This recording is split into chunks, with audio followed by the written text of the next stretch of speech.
के चरनिया में अमृत भरल बा हो। गुरु के चरनिया में अमृत भरल बा हो। एक बूंदा अमृत पिया दिए गुरुजी, एक बूंदा अमृत पिया दिए गुरुजी।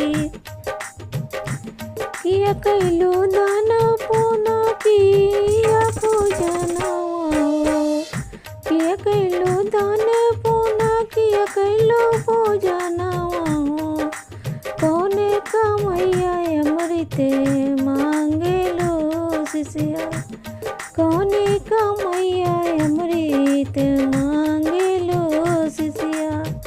नहीं कैनी दाना पुना नाई कैनी पूजना हो। नहीं कैनी दाना पुना ना कैनी पूजना हो।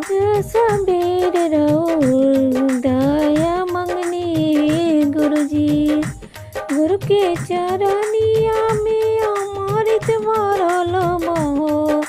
एक बूंदा अमृत पिला दिए गुरुजी, एक बूंदा अमृत पिला दिए गुरुजी।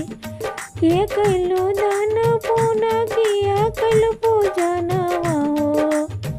किया कैलू दाना पुना किया कैलू पूजना हो।